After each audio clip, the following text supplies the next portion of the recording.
90 शब्द प्रति minute dictation start होगा 3 सेकेंड बाद। स्टार्ट। माननीय अध्यक्ष महोदया, मैं माननीय गृह मंत्री जी का ध्यान एक अत्यंत लोक महत्व के विषय की तरफ आकृष्ट कराना चाहती हूँ और उनसे अनुरोध करती हूँ कि वह इस संबंध में वक्तव्य दें। अध्यक्ष जी, मुझे लगता था कि यह जितना संजीदा विषय है उतनी संजीदगी से मुझे बोलने दिया जाएगा, लेकिन उतनी संजीदगी से मुझे बोलने नहीं दिया गया। इसलिए मैं गृह मंत्री जी आपसे ज्यादा कुछ न पूछते हुए एक निवेदन करना चाहती हूँ कि आप तेलंगाना का बिल लेकर आइए। यह संसदीय बिल है। सदस्य जी, आपने कल यह अपील की थी कि हम जो बिल ला रहे हैं उन बिलों पर विपक्ष आकर साथ दे। आज मैं अपील कर रही हूँ, आप बिल लाइए, हम सब साथ देंगे और तेलंगाना का निर्माण होना चाहिए। लेकिन अगर मैं आपसे और सरकार से बिल लाने के लिए अपील कर रही हूँ तो मैं सदन से भी अपील कर रही हूँ कि हमें तेलंगाना के लिए मरने वाले लोगों से एक अपील करनी चाहिए। हमें कहना चाहिए कि वे मरे नहीं, बल्कि वे तेलंगाना बनता हुआ देखने के लिए जिंदा रहें। उन लोगों का मरना देश के हित में नहीं होगा। अध्यक्ष जी, तेलंगाना का इतिहास एक तरफ संघ की गाथाओं से भरा हुआ है, लेकिन दूसरी तरफ विश्वासघात के प्रसंगों से भी भरा हुआ है। पता नहीं इस सदन में कितने लोगों को यह मालूम है कि भारत 15 अगस्त 1947 को आजाद हुआ, लेकिन तेलंगाना उसके साथ आजाद नहीं हुआ।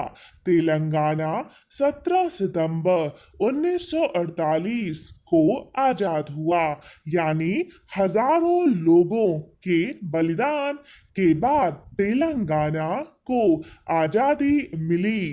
अभी वे आजादी की पूरी खुशी मना भी नहीं पा रहे थे कि उनके सिर पर आंध्र प्रदेश के साथ विलय की तलवार लटक गई।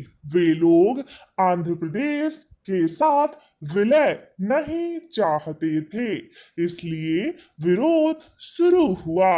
1953 में एक फजल अली कमीशन बैठा।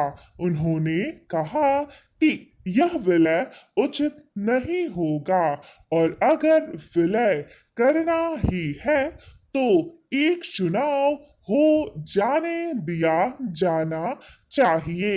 अध्यक्ष महोदया, मैं उधर बैठे साथियों को याद दिलाना चाहती हूँ कि देश के प्रथम प्रधानमंत्री पंडित जवाहरलाल नेहरू जी उस समय प्रधानमंत्री थे। उन्होंने इस विलय को बेमेल बताते हुए यह कहा था कि आंध्र प्रदेश और तेलंगाना का विलय उसी तरह से है जिस तरह से एक भोली भाली लड़की की शादी एक शरारती लड़के से कर दी जाए। उन्होंने यह कहा था कि यह शादी नहीं चलेगी। जब यह भी शादी न चले तो यह पति पत्नी की तरह अलग अलग हो जाएं। अध्यक्षा जी, तेलंगाना के लोगों के विरोध के बावजूद विलय हो गया। विलय को सुचारू रूप से चलाने के लिए बहुत प्रयत्न किए गए। तरह तरह के नियम अपनाए, जैसे मुल्की नियम, फार्मूला नंबर 6, जियो नंबर, गिगलानी कमीशन बनाया गया। महोदय, इतने उपाय किए गए, लेकिन उनमें से कोई भी कारगर साबित नहीं हुआ, क्योंकि सारे उपाय कागजों में रह गए, धरती पर नहीं उतर पाए। यह पुराना इतिहास इसलिए बताया क्योंकि मैंने पहले कहा था कि तेलंगाना के निर्माण में देरी हो रही है। शायद गृह मंत्री जी परेशान हो रहे हैं। मैं उन्हें बताना चाहती थी, यह इतिहास बताना जरूरी था, ताकि सदन को यह समझ में आ जाए कि विलय की पृष्ठभूमि क्या है। अब मैं वर्तमान पर आ रही हूँ और वर्तमान शुरू करूंगी। 2004 में कांग्रेस का टीआरएस के साथ समझौता हुआ, इकट्ठे चुनाव मैदान में गए। उस समय कांग्रेस की अध्यक्षा ने करीमनगर की एक सभा में लोगों को आश्वासन दिया था कि हम तेलंगाना का निर्माण करेंगे। लोगों ने विश्वास किया और झोली भर भर कर इनको वोट दिए। उसके बाद ये सरकार में आ गए। एक उम्मीद भरी निगाह से उन्होंने वोट दिया। अध्यक्ष जी, मैं आज पहली बार तेलंगाना पर नहीं बोल रही हूँ। तेलंगाना का निर्माण मेरा हमेशा प्रिय विषय रहा है।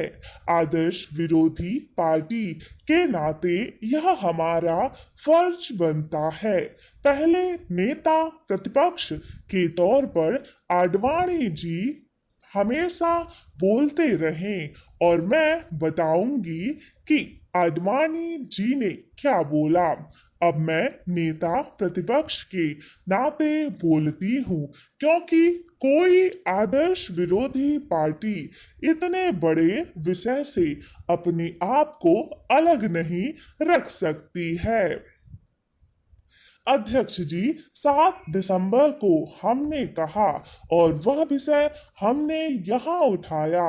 एक दिन के बाद यानी 9 दिसंबर को सदस्य जी की हालत बिगड़ रही थी। आपने चेयर से कहा कि पूरा सदन उनके बारे में चिंतित है, कुछ होना चाहिए। उसके बाद सदन में हर पार्टी के नेता बोले। कोई ऐसा नेता नहीं था जो यहाँ न बोला हो। यह 9 दिसंबर की बात है और तेलंगाना के इतिहास की जिंदगी में 9 दिसंबर बहुत अहम है, इसलिए मैं इसकी बात कर रही हूँ। एक संयोग बना कि 10 दिसंबर को श्रीमती सोनिया गांधी का जन्मदिन है। 9 दिसंबर की रात को आज के गृह मंत्री श्री चिदंबरम ने अर्धरात्रि को घोषणा की। वह घोषणा मैं पढ़कर सुनाना चाहती हूँ। अध्यक्ष जी, 10 दिसंबर को जब सदन की बैठक शुरू हुई, तब नेता प्रतिपक्ष आडवाणी जी खड़े हुए।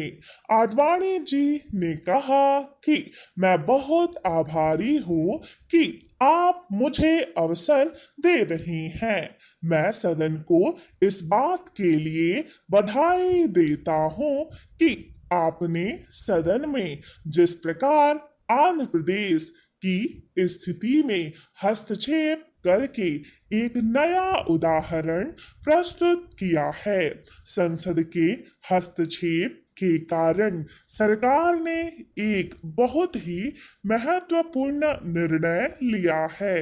इसके लिए मैं सरकार को भी बधाई और संसद को भी बधाई देना चाहता हूँ। जिन दो बातों के बारे में सदन में कल चिंता प्रकट की गई थी, उन दोनों बातों का एक प्रकार से समाधान हो गया।